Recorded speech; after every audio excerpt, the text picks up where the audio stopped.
یہ ایک لڑکی کی کہانی ہے جو کہتی ہے، جب بھی میں گھر واپس آتی ہوں تو میری ماں سو رہی ہوتی ہے، ہمیشہ سو رہی ہوتی ہے۔ گھر بکھرا ہوا ہوتا ہے، کہیں صفائی نہیں ہوتی، باورچی خانے میں کئی دنوں کے برتن جمع ہوتے ہیں۔ میں گھر کا زیادہ تر کام خود ہی کرتی ہوں جتنا ممکن ہو سکے، خاص طور پر جب میں یونیورسٹی میں اپنے امتحانات میں مصروف نہ ہوں۔ جب ماں جاگتی ہے تو وہ مختلف کھانے پکا کر فریج میں رکھ دیتی ہے، پھر ہر کوئی اپنی مرضی سے کھاتا ہے۔ میں ہمیشہ کہتی ہوں میری ماں جیسی نہیں ہے، گویا وہ گھر میں ہے ہی نہیں۔ ہمیں کئی سال ہو گئے ہیں کہ ہم سب ایک ساتھ کھانے کی میز پر نہیں بیٹھے، ہم نے ایک دوسرے سے ڈھنگ سے بات تک نہیں کی۔ ماں گھر کی ضروریات سے بھی غافل ہے، ہمیشہ سوتی رہتی ہے۔ ایسا پہلے کبھی نہیں تھا، وہ پہلے بہت بہتر تھی۔ وہ تب سے بدلی ہیں جب سے ابو کا رویہ ان کے ساتھ اور ہم سب کے ساتھ بدل گیا۔ ابو شام 8 بجے گھر آتے ہیں، حالانکہ ان کا کام 5 بجے ختم ہو جاتا ہے۔ وہ گھر میں داخل ہوتے ہی چیخنا چلانا شروع کر دیتے ہیں، کسی بھی بات پر جھگڑنا شروع کر دیتے ہیں۔ جیسے ہی دروازے میں ان کی آواز آتی ہے، ہمارے دل زور زور سے دھڑکنے لگتے ہیں۔ میں، میری بہن، میرا بھائی اور میری ماں بھی۔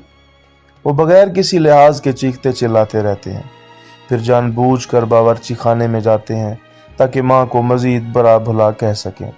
وہ ہم سب کو ذلیل کرتے ہیں اور کہتے ہیں کہ وہ دن کو کوستے ہیں جس دن انہوں نے ہماری ماں کو جانا اور ہمیں پیدا ہوتے دیکھا۔ ہر روز یہی ہوتا ہے۔ جب میں نے اپنی ایک دوست کو ابو کے رویے کے بارے میں بتایا تو اس نے یقین نہیں کیا۔ اس کے مطابق ابو باہر بہت شائستہ، خوش اخلاق اور سب سے حسن سلوک سے پیش آنے والے ہیں۔ میرا بھائی اپنی پڑھائی میں دلچسپی کھو بیٹھا ہے اور غلط دوستوں کی صحبت میں پڑ گیا ہے۔ میری چھوٹی بہن جو کہ درمیانی جماعت میں ہے، سال ضائع کر چکی ہے۔ حالانکہ وہ پہلے بہت ذہین تھی، لیکن اب اس کے لیے پڑھائی کی کوئی اہمیت نہیں رہی۔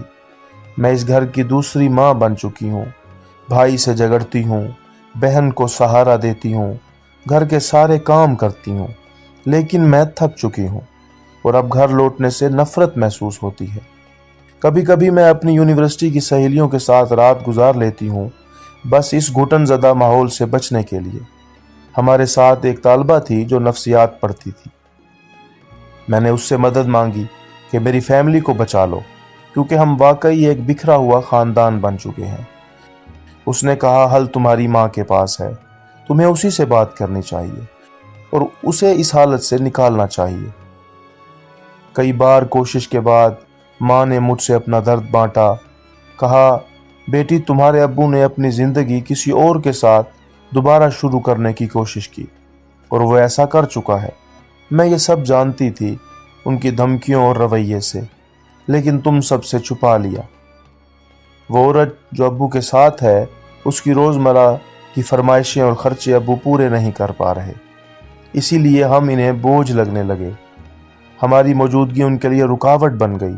اب وہ دو کشمکش میں مبتلا ہیں، ایک طرف ان کا ضمیر جو کہتا ہے کہ وہ ہمیں نہ چھوڑ دیں، اور دوسری طرف ان کی خواہش کہ وہ اپنی زندگی آرام اور آزادی سے گزاریں جیسے کوئی بے فکر نوجوان۔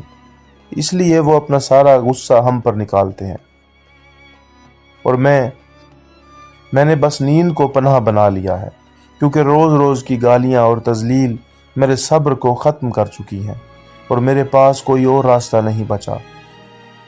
میں چاہتی تھی کہ ابو سے کہوں کہ وہ کم از کم اپنے لفظوں کو زہر نہ بنائے، شاید گھر کی فضا تھوڑی بہتر ہو جائے، لیکن میں نہیں کہہ سکی، کیونکہ میں ان سے ڈرتی ہوں اور وہ بہت غصیلے اور سخت ہیں۔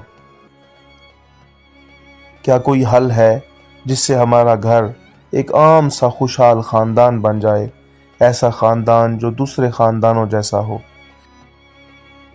یہ سب کچھ میری ماں نے بس اتنا ہی کیا کہ ہمیں ٹوٹنے سے بچانے کی آخری کوشش کی، لیکن سچ تو یہ ہے کہ ایک سوتی ماں اور ایک غائب باپ کا گھر یعنی ایک بکھرا ہوا خاندان، بدقسمتی سے یہ ہماری حقیقت ہے۔